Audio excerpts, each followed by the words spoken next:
पाकिस्तानी में छुपा है एक हीरो के साथ मैं हूँ आपकी मेज़बान माया अली।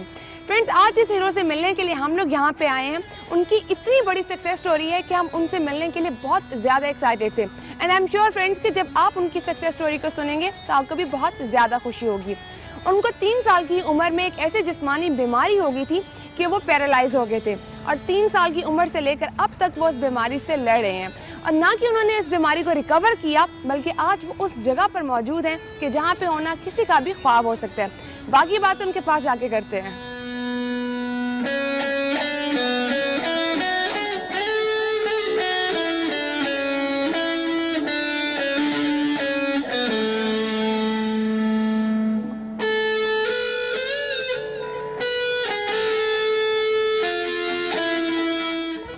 अस्सलाम वालेकुम। वालेकुम अस्सलाम। कैसे हैं आप? अल्हम्दुलिल्लाह ठीक ठाक। बिल्कुल ठीक है। हाँ जी बिल्कुल। अभी आपको डिस्टर्ब तो नहीं किया हमने? ये अब कॉलेज जा रहा था, कॉलेज की तैयारी कर रहा था। कॉलेज जा रहे थे आप? हाँ जी।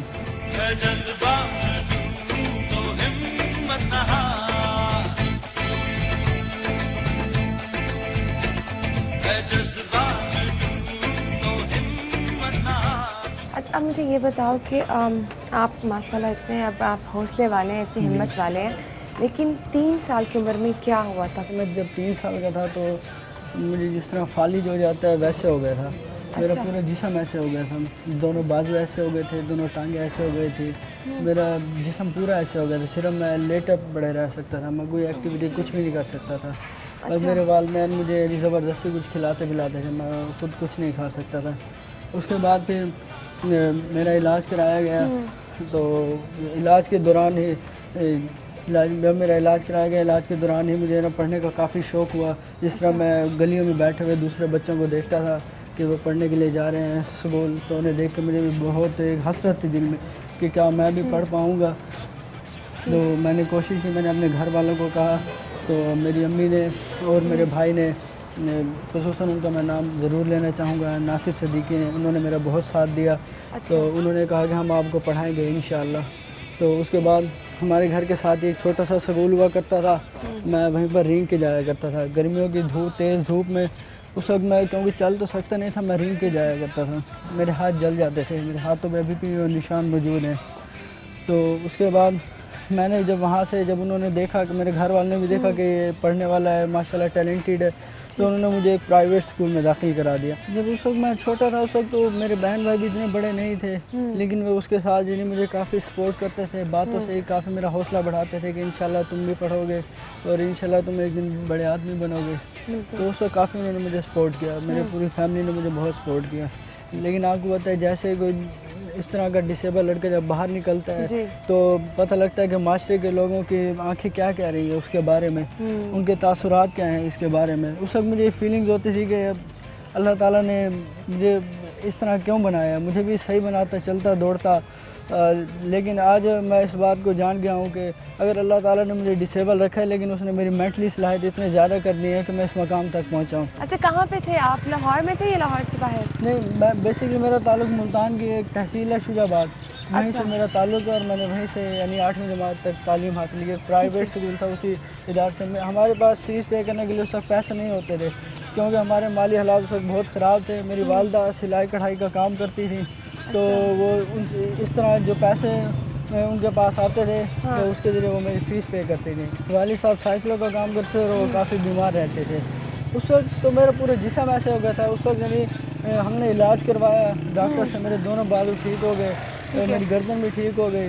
लेकिन जो हमारे जो माली हालात थे वो इजाज़त नहीं देते थे कि पूरा हम किसी बहुत ही अच्छे डॉक्टर के पास इलाज करवा सकें, इसलिए हमें फिर मेरे घर वालों को इलाज मेरा डिसकंटिन्यू करना पड़ा और मेरी एक टांग से मौजूद रह गई। तो 8th के बाद आपने किस तरह से अपनी स्टडीज़ कंटिन्यू की, या आप कुछ क्या बनना चाहते थे, क्या ख्वाब था आपका उस टाइम पे? उस वक्त मेरे वालदा, मैं तो यही चाहता कि बस मैं कुछ जमातें पढ़ जाऊँ। मेरी वालदा भी यही चाहती थी कि कुछ जमातें पढ़ जाए ताकि हम इसे एक दर्जी बना देंगे, अपना खुद बैठ के गुजारा करेगा, खुद कमाएगा, खुद खाएगा। तो उसके बाद मेरे भाई की ख्वाहिश थी कि मैं डॉक्टर बनूं, क्योंकि जब वो दूसरे लड़कों को देखते थे कि वो अच्छे अच्छे इदारों में जा रहे हैं और कोई इंजीनियर बन रहा है, कोई डॉक्टर है, तो उनकी भी यही ख्वाहिश थी कि मेरा भाई भी डॉक्टर बने। तो उस वक्त हमारे इलाके में एक स्कूल हुआ करता था, वो बहुत महंगा स्कूल था, उसकी फ़ीसें बहुत महंगी थी। तो मेरे भाई ने एक दिन मुझे कहा कि मैं तुम्हें इस स्कूल में दाखिल कराऊंगा। मैंने कहा कि इस स्कूल की फीसें बहुत ज़्यादा हैं, हम इतना अफोर्ड नहीं कर सकते। मेरे भाई ने कहा कि ये मेरा मसला है, आप परेशान ना हो। तो जब मैं गया तो मेरी पहली अटैम्प्ट में ही मेरी तीसरी पोजीशन आई। अच्छा, तो आप वहाँ पे टॉप करते रहे स्कूल में? मैं स्कूल में टॉप करता रहा। ठीक है। मेरे मैट्रिक में 964 मार्क्स से तो आउट ऑफ 1050। वो स्कूल मैंने आपको पहले भी बता चुका हूँ कि काफ़ी फीसें उसकी ज़्यादा थी स्कूल की, तो मुझे मजबूरन डिसकंटिन्यू करना पड़ा, क्योंकि मुझे अपने घर वालों का भी ख्याल था कि वो किस तरह मेरा भाई कमा रहा है, मुझ पर किस तरह खर्च कर रहा है। तो इसलिए मैंने मजबूरन गवर्नमेंट हाई स्कूल में दाखिला ले लिया मैट्रिक के लिए। अच्छा, फिर उसके मैंने बाद मैट्रिक तक कोई ट्यूशन नहीं पढ़ी है, मैंने ट्यूशन के बगैर ही पढ़ता रहा हूँ। अच्छा, उसके बाद आपने एफएससी में एडमिशन लिया? हाँ जी, ठीक है। अच्छा, फिर मैं यहाँ पे ऐड करना चाहती हूँ कि हमारे हीरो जिसके बारे में भी आपको बता रही हूँ, मेरे साथ वो वॉक भी कर रहे हैं। हमारे हीरो जो हैं वो मेडिकल के स्टूडेंट हैं, MBBS के फर्स्ट ईयर में हैं और वो डॉक्टर की तालीम हासिल कर रहे हैं। मैं आपको यहाँ पर बताना चाहूँगा मैट्रिक में मेरे जब 964 नंबर आए और मेरी position government high school Shujabad में दूसरी पोजीशन थी वहाँ पर। तो जब सारे कॉलेज ने देखा तो उन्होंने कहा कि ये बच्चा हमारे पास आना चाहिए, क्योंकि अगर हमारे पास आए तो ये हमें एक पोजीशन बोर्ड में पोजीशन दिलाएगा। अच्छा,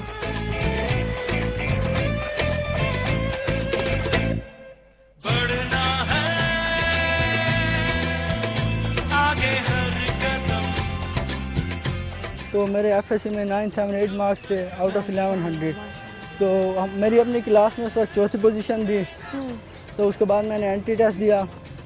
एंट्री टेस्ट के लिए मैंने प्रॉपर तैयारी नहीं की थी, क्योंकि उसमें मेरी तबीयत भी काफ़ी ख़राब हो गई थी और कुछ हालात भी इस तरह थे जो इजाज़त नहीं देते थे कि मैं जाकर बाहर यानी किसी अच्छी अकेडमी में एंट्री टेस्ट की तैयारी कर सकूँ। मैंने घर बैठ के तैयारी की, तो उसमें भी मैंने 900 मार्क्स हासिल किए एंट्री टेस्ट में, और मेरा मैरिट यहाँ पर आकर बना अल्लामा इकबाल मेडिकल कॉलेज में, और मैं इस तरह यहाँ पर आ गया। अच्छा, यहाँ पे आप आए, आपको यहाँ आने के लिए भी किसी ने हेल्प की कि आप इतना नहीं अफोर्ड कर सकते तो चलो मैं आपको यहाँ पे तालीम दिलवा देता हूँ? नहीं, उससे कोई करीब ही नहीं आता था, क्योंकि किसी को ये पता भी नहीं था कि ये इस तरह का डिसेबल लड़का मेडिकल में भी दाखिला ले सकता है। उस वक्त मेरे साथ कोई साथ ही नहीं आता था कि शायद हमें भी ऐसी बीमारी ना हो जाए, लोग इस तरह डरते थे। मेरे नज़दीक तो ये है कि मेरी डिसेबिलिटी नहीं थी, मैं ऐसे अपनी डिसेबिलिटी नहीं मानता। मैं उन लोगों को डिसेबल मानता हूँ जिनके जहन में ये डिसेबिलिटी है कि इस तरह के लोग कुछ नहीं कर सकते। अच्छा, जिस टाइम आपका एडमिशन हो गया मेडिकल में, तो आपकी जो मदर थी उनकी क्या खुशी थी? मेरी वालदा बहुत खुश थी, क्योंकि उन्होंने अल्लाह ताला से हमेशा वो दुआ करती रहती कि अल्लाह मेरे बेटे को डॉक्टर बना, ताकि ये एक दिन बड़ा आदमी बन सके और मुल्क को कौम की खिदमत कर सके। उस वक्त मुझे महसूस हुआ कि वाकई मैं अपने वालिदैन के लिए फ़ख्र का बाइस हूँ।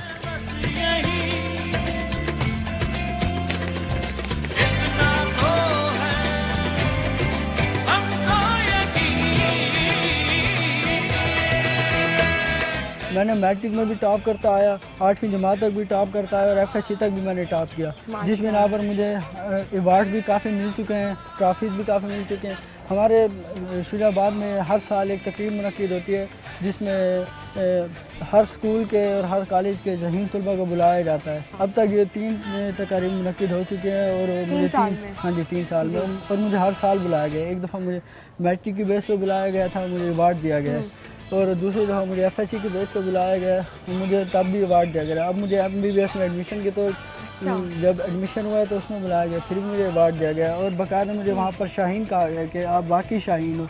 इतने अवार्ड्स मिलते थे तो क्या फीलिंग होती थी?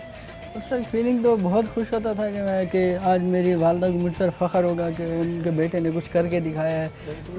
तो इसके अलावा मेरे यानी अखबार में भी कॉलम छप चुका है मेरे बारे में।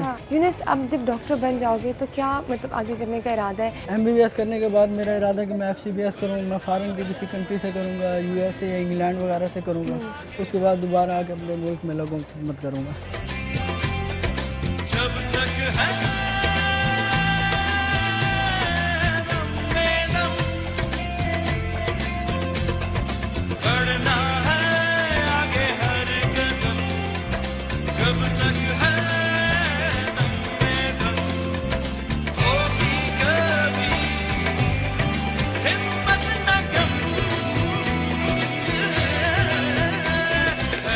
अगर कुछ मैंने फ़ील किया है व्यर्थ, यही फ़ील किया है कि यूनुस हम सबसे ज़्यादा बाहिम्मत इंसान है, यूनुस वो लोग, वो ऐसे जो आपको इस टाइम सुन रहे हैं, देख रहे हैं, जो कुछ करना चाहते हैं लाइफ में और शायद अपनी किसी फिजिकल कमी की वजह से वो नहीं कर पाते, उनको क्या मैसेज देंगे? जिनमें इतना सलाहियत है कि कुछ कर सके, प्लीज़ वो मायूस ना हो, बल्कि अपने आप को हमेशा प्रिपेयर रखे। अगर उन पर इस वक्त अगर बुरा वक्त है, उन पर अच्छा वक्त भी आना है, क्योंकि हर अंधेरे का इख्तिताम रोशनी से ही होता है। क्या बात है, इतनी खूबसूरत बात उन्होंने की। और एक बात मैं आपको भी कहूँगी कि जब अल्लाह आपसे कुछ लेता है तो इसका हरगिज़ मतलब नहीं कि आपको खाली हाथ रखता है, बल्कि अल्लाह आपको बहुत कुछ फिर इसके बाद नवाजता है।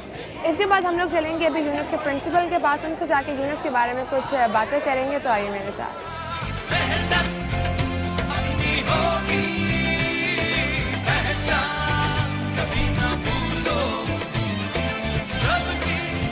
अस्सलामुअलैकुम डॉक्टर साहब, कैसे हैं आप?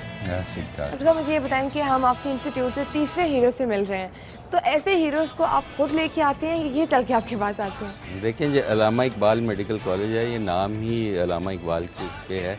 तो मेरा ख्याल है पाकिस्तान के बनने में जिसकी सबसे ज़्यादा सोच शामिल थी, और मेरा ख्याल है अनडाउटेडली वो तमाम पाकिस्तानी इसके हीरो हैं अल्लामा इकबाल। तो ज़ाहिर है अल्लामा इकबाल की ये कशिश तो होनी ही थी।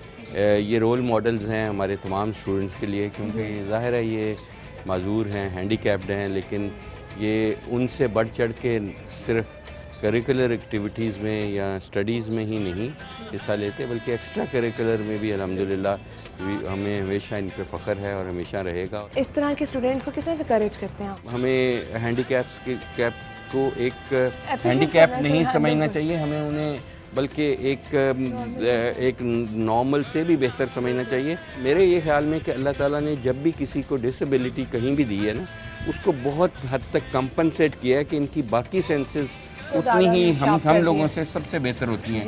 मेंटली ये ज़्यादा शार्प होते हैं, इनमें ज़्यादा फोकस होता है, इनमें ज़्यादा आगे बढ़ने की जुस्तजू होती है, और इसीलिए ये लोग ज़्यादा बेहतर लाइफ में परफॉर्म करते हैं। Thank you so much doctor साहब, बहुत अच्छा लगा आपसे बात करके। ये व्यूअर्स, अभी वक्त हुआ एक और हीरो फातिमा से मिलने का, जिन्होंने छोटी सी उम्र में एक रिकॉर्ड बनाया, तो आइए उनके पास चलते हैं।